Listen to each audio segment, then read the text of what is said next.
Number 96, Deutsche Bank versus Flagstar. Counsel? Good afternoon, Your Honors. May it please the Court. Zachary Rosenbaum of Lowenstein Sandler on behalf of the appellant. I would like to reserve 3 minutes of my time for rebuttal. You may, sir. Thank you, Your Honor. In the words of this Court, New York is a financial capital of the world. And in order to maintain its preeminent financial position, it is important that the justified expectations of the parties to the contract be protected. That is from J. Zeevy and Sons, 1975. The case at bar we submit is not one from which to depart from that bedrock principle. We've also held, though, that public policy may trump the right of private contract. Correct? We do acknowledge that. So Your isn't that in some part at least the issue here as to whether it does in this particular case? Yes, and we would submit that Quicken, in this case, under this provision and this contract, should not receive refuge from the courts of this state from the contractual bargain it struck. That does not mean that under no circumstance may a party receive such refuge, but this contract does not warrant it, nor do the policies of this state. And what we submit, the core question that this court faces is whether sophisticated parties can establish by contract the conditions to the existence, and I'll emphasize, to the existence of a cause of action for breach of that very contract. Well, that really begs two things that Judge Stein referred to. First, it's the interplay between the concepts of freedom of contract versus the public policy of the state against contractual extension. And so when I look at it, I say, aren't you really asking that you could contract for a discovery rule, and to do so would be a discovery rule to establish breach of contract accrual date, contrary to New York law, and that's the first part of my problem. The second part of my problem is, let's assume the plain language of your contract, there's nothing wrong with it, and that you have a right to say those things. So then we're left really with the Judge Walker's analysis in Kasner, and I think those are the two core problems that are confronting us now. Go ahead. Thank you, Your Honor. To speak to the first issue first, this contractual provision does not create a discovery rule. Accrual of the cause of action by agreement of the parties, and therefore part of the cause of action, is demand for compliance with the agreement. Well, it's before, in theory, it's a before clause, so therefore it extends the time. So any way you slice it, the time, you're picking the time when it starts. It's not accruing on a date, for instance, the date you signed the contract, but instead you're establishing conditions that allow a fungible date for discovery.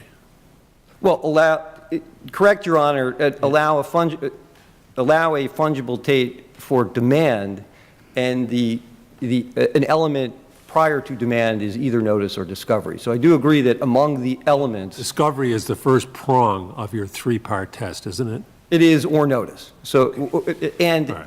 To me that is a truism, because you cannot demand what you haven't discovered. You're saying it's a condition precedent, these are all bound together, you can't decompartmentalize them? Is that what you're trying to say? Yeah, that each of these are elements to the existence The of a cause action. includes this obligation, Correct.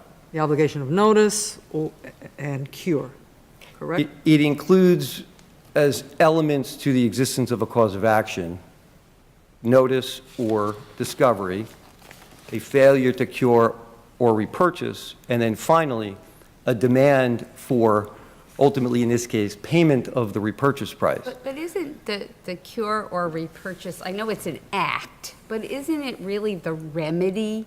In other words, the demand that you talk about for compliance is compliance with what? Isn't it compliance with the representations and warranties, the breach of which, of course, ordinarily, we've said would occur at the time of the closing. We submit, Your Honor, no, in the following respect. In this contract, different than the one that this court considered in Ace, the parties set down that the falsity of a representation and warranty in and of itself is not a breach of the contract. The breach of the contract occurs when the conditions, the elements of the accrual clause are complete. So in that sense, it is not seeking or requiring a remedy for a pre-existing wrong, because by design, these parties agreed that the wrong, the contractual wrong, occurs when the demand is made for compliance by the purchaser, in this case, the trustee. So how does, if you have the authority to do this, and the plain language you just set it out, how are we not left with a situation where parties can always contract against, or to extend the statute of limitations, and in essence, we've created a contractual discovery rule? Your Honor, and I think that is a core issue that this court faces. I would submit that in every contract, it is a bundle of rights and obligations. So in virtually every contract, the parties are, by definition, setting forth when the obligations come due. And this was an elegant way to do that, given the commercial realities of this business transaction. So it brings me back to the fundamental principle of policy. In this state, is there an overriding policy reason, and I'll get to the extension issue in a moment, is there an overriding policy reason to deny parties the ability to enter into that contract? What's the public policy in favor of what ACE decided, which is the accrual is at this point in time, that is when the representations are made, and that's when it accrues, that you're not able to make a decision otherwise? Well, and so my reading of ACE, Your Honor, is that it identified or re-identified the difference between, at least relevant here, it identified the difference between a substantive and procedural demand. And it, citing this court's case in Fisher from the late 1800s, it said that a demand is substantive if it is part of the cause of action. And it seems clear to me that what the parties set out to do here was to make the demand part of the cause of action by using the words cause of action and shall accrue. How is that not also true in ACE? Don't you have the same thing? You have representations and you have a cure provision. The fundamental, the fundamental difference, quite obviously, between this case and ACE is the existence of the accrual clause. And as we read ACE, the court was searching for contractual language that made the demand substantive versus procedural, and there was no such language. So the takeaway from ACE, Yeah, but essentially you want to do exactly what they wanted to do in ACE. It's not different, right? You want to do exactly what they do in ACE, reading from ACE. The trust does not dispute this precedent, but rather seeks to persuade us that its claim did not arise until DBSP refused to cure repurchase, at which point the trust, either through the trustee or the certificate holders, had 6 years to bring suit. Thus, the trust views the repurchase obligation as a distinct and continuing obligation that DBSP breached each time it refused to cure or repurchase a non-conforming loan. Stated another way, the trust considers the cure or repurchase obligation to be a separate promise of future performance that continued for the life of the investment, although I know you're arguing that that's not the case, right? That it's part and parcel of the cause of action itself. Right. But essentially, you're seeking to do the same thing, are you not? That every time there's a refusal to cure, you have a new claim. And that's what ACE says, no, you can't do that. There's one accrual point when those representations are made. And you're right, Your Honor. And again, the key distinction between this case and ACE is what the parties set down clearly in their... Well, you seem to have anticipated the problem in your drafting in a way that wasn't done with ACE, in fairness, I think, to your side of the argument. You know, when you look at the discovery rule, and what you're really saying is it's got to be knowable before it can accrue. And I looked at states throughout the country, and there are 17 that have a no discovery rule. That is the highest number of any type of rule, but there is no there is nowhere in the country that your rule is exactly adopted the way you're asking this court to adopt it. And it would seem to represent, and I'm assuming your language is correct, that the plain language of the contract would hold but for public policy. Let's assume that to be true. It would represent an enormous and significant change in New York law and really national law if we were to accept your reading and ignore previous New York public policy. Well, I know I'm out of time. If I could speak to Kasner, if Whatever the chief court- Please says, do. that's what Yes, you're going to do. of course. you know? The appellate division, found. I'm going a little different path than the appellate division here. I'm saying that the appellate division isn't quite in the same path. I'm saying, I'm assuming your language is all right, that contractually, let's assume the plain language rule applies, it's okay. Now let's go to the Kasner problem, the public policy problem. I think that's why I'm asking you, doesn't this represent an enormous and significant change in New York law? I actually don't believe so, because I look to the first part of Kasner, where the court stated, when a right is subject to a condition, the obligation arises and the cause of action accrues only when that condition has been fulfilled. And the court was stating a general principle of New York law that was long existing, and it's the same principle that the Delaware court in the Bear Stearns case applied to the same contractual language to find it perfectly acceptable as a matter of Delaware court. The court in Kasner went further and said, on page 550, the contract, and I'll go back, the contract does not state that plaintiff's right to final payment is conditioned on filing of a certificate of final payment. So I read that portion of Kasner to be focused on the contract, and the contract, unlike this one, did not establish. But it does go on to say that it would apply in this situation, doesn't it? Kasner specifically says it would apply in this situation. I agree with you. It says what you say it says, but it also says some other things. It says that what it stands for, and this is codified in New York under 17103 of the General Obligations Law, that commercial parties pre-accrual cannot extend the statute of limitations. I mean, that is codified. What we submit is that this contractual clause fits into the general rule espoused by Kasner, which is a condition to accrual, and therefore does not extend the statute of limitations. The extension, in my mind, is if we put down in a contract that notwithstanding the statute of limitations in New York, our statute of limitations is 10 years.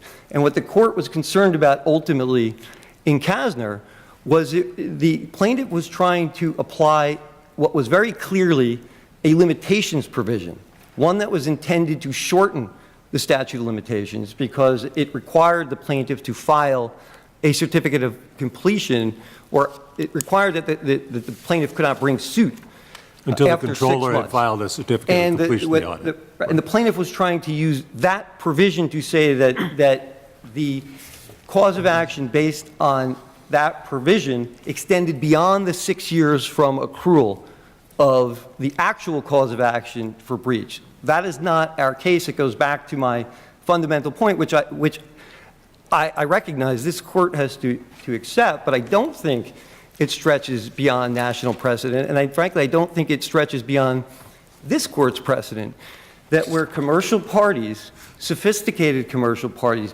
decide in a contract to set down when the contract is breached, that, as a general matter, is honored. And if that breach may occur, well at more than 6 years from the date of contracting. Well, it seems more to me like what you were trying to contract was not when the contract was breached, but when you had a right to sue for that breach. And those to me are two very different things, because I still get back to, I'm still having difficulty with the distinction between the breach. The breach isn't, well, the question is the breach the failure to meet the representations and warranties, or is the breach the failing to cure and repurchase? In the best analogy I've come up with, and you can imagine I've thought about this a lot, is that there's no dispute that a replevin action accrues upon demand. So in a replevin action, the wrongful act is typically theft, right? So there is a pre-existing wrongful act, but it's been the law of this state for many, many years that notwithstanding the pre-existing wrongful act, the right of action accrues upon demand, and then there are 3 years from there to sue. So what these parties designed elegantly, I'd add, is a contract where the falsity of a representation and warranty is not a breach of their contract. And what we submit to the court is that the parties in the state of New York are and should be free to do But that. doesn't the accrual provision say it's a breach? What did I miss? You used the word breach. This is my problem with your argument. I recognize that, Your Honor, and Saying it's a breach of the representations, but not a breach of the agreement, qua 9.03? look, that's, to me, the only way to harmonize the provision, because it uses a colloquial term, that the rep and warranty is breached. It's false. It's not true. But the object or the design of the accrual clause, because it says plainly that any cause of action relating to or arising out of that breach or that falsity, I think shall accrue, Breach is a term of art, too, You're You're sophisticated right. party. And I think, Your Honor, quite frankly, if they said falsity, we wouldn't have that, linguistic issue, but it doesn't change the meaning of what was intended. And I think the intention is very clear on the face, and I think But you go beyond just using the word breach. You also say that cure and repurchase are the sole remedies for that. So whether you use falsity or you use breach, I'm not sure that would make a difference. Well, correct, but the performance, what we submit under this provision and this contract as a whole, for purposes of the dichotomy between substantive and procedural, that the performance, the element to the cause of action only becomes ripe upon demand. And that's what the parties intended to set forth in the contract, and that's why they use the word accrue, which means to come into existence as an enforceable legal claim or right. So it's very difficult to read this provision without that statement, and I mean the word accrue. And the word accrue has really indisputable meaning, and we've yet to hear from the respondent what it means, if not what the trustee proffers it to mean. Thank you, counsel. Thank you. Counsel?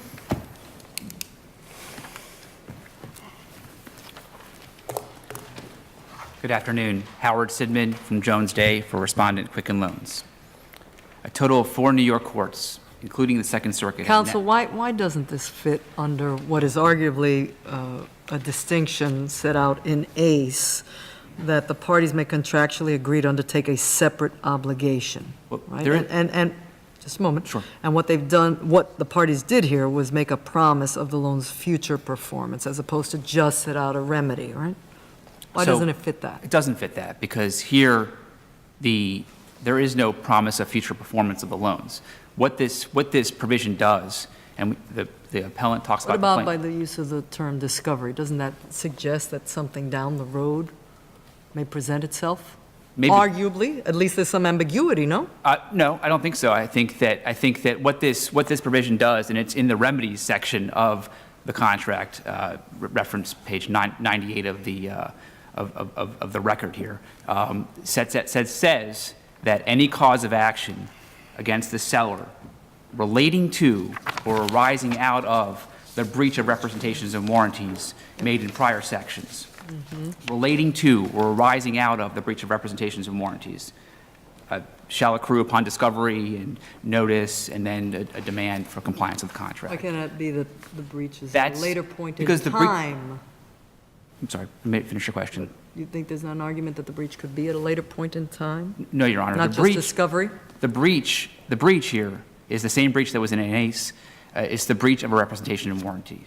And those breaches, if ever, were made the day on which those loans were sent, where representations and warranties were made and the loans were So sold. your argument is, per ace, that the breach occurred on such and such date, and that and that no conditions in the contract can modify the date of the breach. Shall accrue has taken place, and that's what that means. That's correct, Your Honor. The position is the breach is at the point that the warranties and the representations are effective, which is upon the closing of the loan?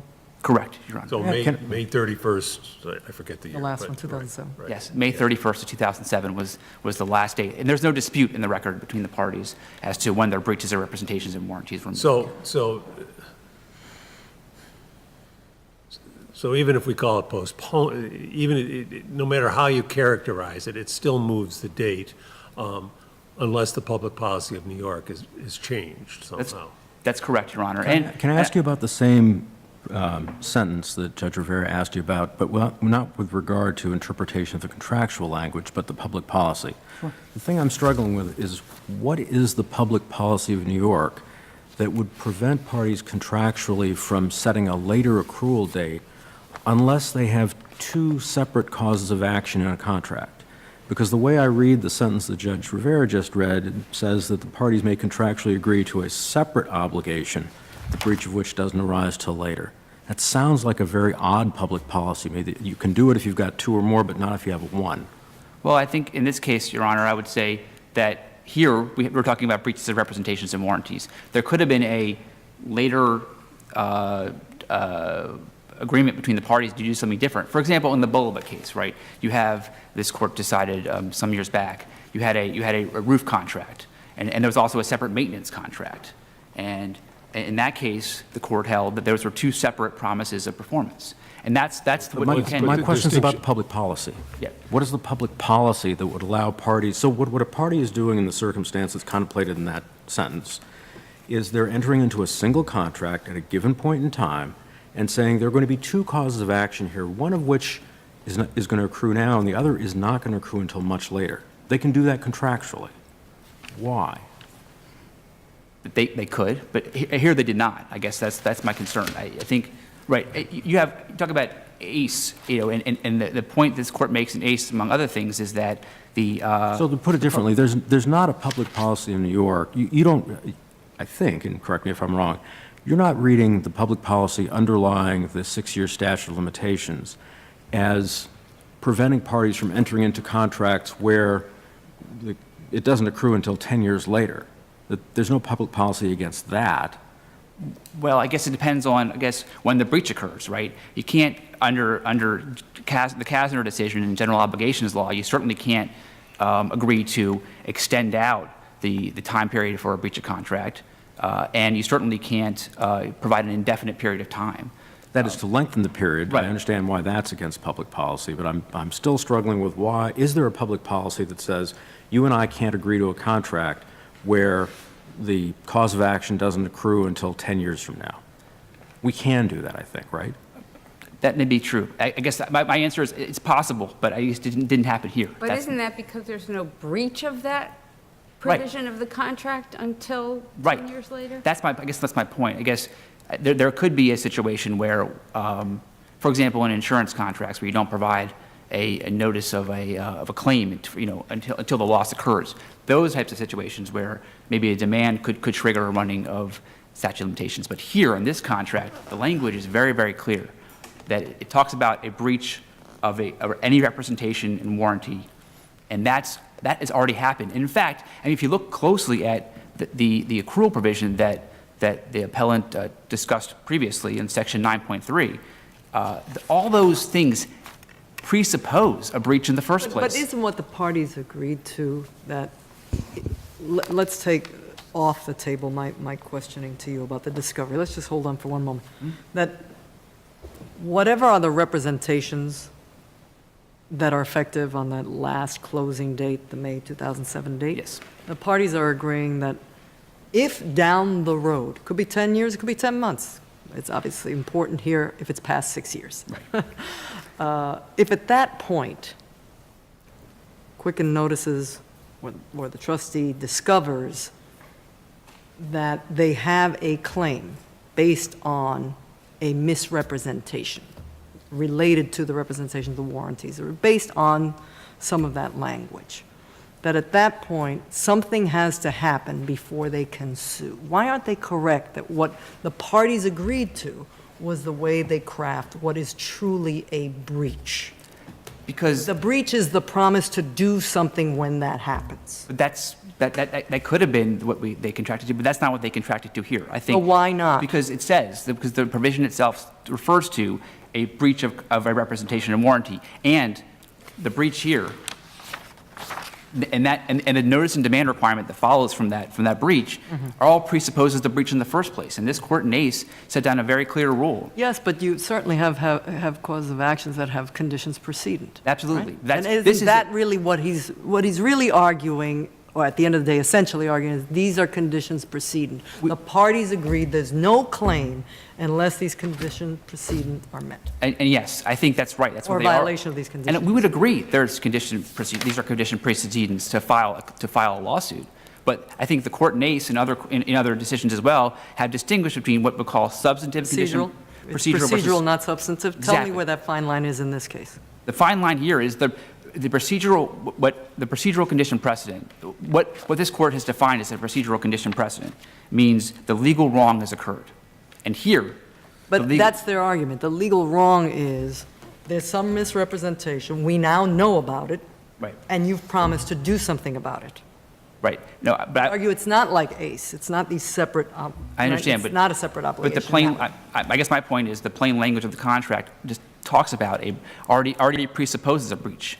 And that's the breach. That is the legal wrong that's occurred. The legal wrong to So the you're trust. saying because of that, the use of that one Right. word, that has signaled that what the parties intended were separate obligations, as opposed to this is part and parcel of the claim. Well, I would say this. I would say that, first of all, that this is, of course, in the remedial section of the contract. This is part of the remedies Yes. provision in ACE, similar to ACE. And I would say that the breach has already occurred. So what follows, the legal wrong has already happened. So what follows necessarily must be a So procedural could condition they, precedent. by contract, have agreed, defined breach, not as the falsity of the representations and warranties, but the defined breach within the contract itself as the failure to cure and repurchase? Would that have a different result? It's possible, Your Honor. And again, that's not this contract. I think that there are ways you Well, can how would they possibly- have said that? What language I don't think. would express that understanding? I think you would have to have a separate provision that says a breach, there's a breach of representation and warranty, and then it'd have to be a separate provision that would say a breach of, the failure to repurchase or make whole on a loan would be a separate breach of contract. Well, do they have to say it as separate? Can't they say a breach does not occur on the Well- when the misrepresentation is I- discovered or noticed, but when there's a failure to cure? I think, first of all, I think that would be violative of this court's decision in ACE, because this But court- doesn't ACE say you could make such an agreement? I think it talks about separate obligation, and I'm not sure it meant that you could have a separate breach for the failure to comply with the remedial provision. Thank you, counsel. I say one more point. Yes, thank please. you, Your Honor. I also want to make the point on the general obligations law as well, that even if you take as true the appellant's point here that the contract operates as they suggest, there's 2 points. One is this would in fact create a lengthening of the statute of limitations, because under the general obligations law, well, first of all, let me take a step back. The contracted issue was made, the MLPWA was executed in June 2006. That's the date the representations and warranties were actually made. But the representations and warranties for these particular loans were not made until a later date. So if it operates that's from December 2006 to May of 2007. So if it's true that it operates the way they say, then this would automatically be an agreement to lengthen the statute of limitations for breach of contract before the breach has even occurred, which is Which would be a violative. clear violation of the GOL. Right. And As also- opposed to after, which is maybe, a maybe Right. question, right? Exactly. What if And they were second- simultaneous? Does that breach the statute? I don't- If they're I don't- simultaneous? Your Honor, I don't know. I don't know the answer to that question. I think it is certainly possible, because I think what It's came first. possible it's a violation of the statute, or it's Yes, not? it's possible it's a violation of the statute, Your Honor. But that didn't happen here, and that's the point. And the second point is, if you wait, if by allowing the statute not to run until the appellant makes a demand, that could delay the Well, statute it of limitations postpones it. indefinitely. It Yes. postpones it forever. Postpones it for sure. And that's violative of the public policy articulated by this court in ACE, which requires finality and certainty involving statute of limitations cases. Thank you, counsel. Mr. Rosenbaum? Thank you. So to respond to counsel's points, what we say in our briefs and what we'll say again here is that in this contract, the use of the word accrue in the accrual provision equals the intent that demand is a substantive condition.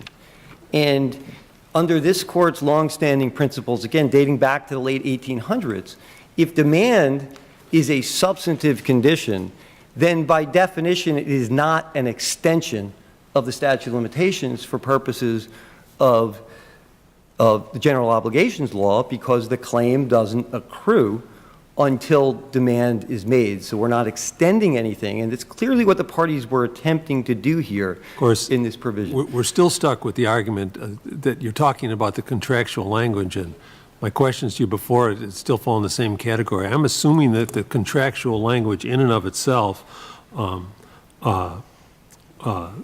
right, let me step back. It's not that the contractual language itself is insufficient to establish that there's a delay in the accrual of the cause of action. The question for this court really is whether or not the contract language itself is unenforceable because it violates public policy. That's it seems to me, the more profound question. So when we keep going back in the contractual language, I'm thinking, well, maybe the first department was right about that, maybe not. But really, there's a broader question here, and that's the public policy question.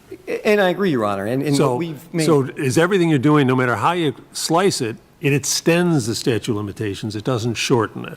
That seems to be clear in what's in front of us here. That's a reasonable argument. So even if it's not a discovery rule, it's a postponement rule. And it's hard for me to draw a distinction between those. And fair point, Your Honor. And I think the commission report that gave rise to the general obligations law... You're talking about the Law Commission report? From 1961 that gave rise to 17-103. Judge Walker quoted it in his decision. And the statute says extend, right? You cannot extend. The commission report says postponement. The statute doesn't pick up the word postponement, which arguably at least means that the legislature made that choice, that you can postpone, you can't extend, and those are two different things. Meaning you can't make it longer than 6 years, but you can change the points when you start, when you trigger that statute of limitations. Correct, and I keep going back to the premise that is the fundament. That is the fundament Let me quote you of contracting. I got the law revision here, because this question you brought up, it was in your papers before I looked into it. It says, the public policy represented by statute of limitations becomes permanent where the contract not to plead the statute is in form or effect the contract to extend the period as provided by statute or to postpone the time from which the period of limitation is to be computed. That's at 551, quote, in the 1961 Law Commission. And I am familiar with that quote. The point I was making was that in subsection 3 of 17-103, the only word that is actually used by the legislature is extend. There is no reference to postponement. So that in of itself may be a legislative choice. So are we down to, does extension mean postponement?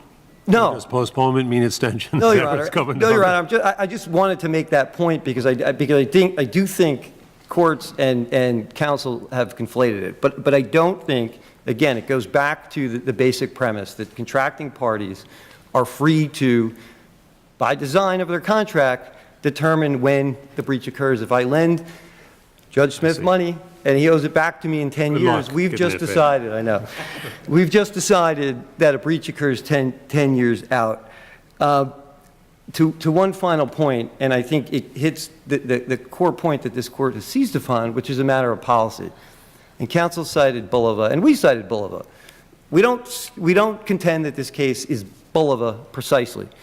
But Bulova sets forth a very important recognition in the state of policy, which is If the parties set down in their contract that a cause of action can arise sometime out in the future, well beyond 6 years, that they are free to do so.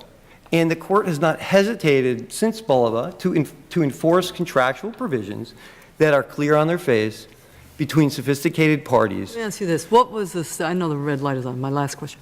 What was the state of the law when the parties entered this agreement? It was pre-ACE. Pre-ACE. What would have been the understanding of the parties, of what they could and could not agree to, rather? It's another question I've asked myself, and I think that the parties here, I mean, this is New York, it's the most sophisticated contracting parties and lawyers. And I think by design, these parties created a provision that fits into the general rule that's set out by Kasner. The general rule being that where there's a condition to performance, here, payment of the repurchase price, the cause of action does not accrue until demand is made, if that's what the parties set down in their contract. And we submit that was the justified expectation of these parties when they made this contract, and what Quicken is trying to do successfully to this point, and we ask that this court reverse, is get protection, get refuge from this court from the very contract it struck. And that, we submit, is anathema in the state of New York, so long as there's not an overriding, contravening public policy. Thank you, Your Honor. Thank you, counsel. Thank you, Your Honors.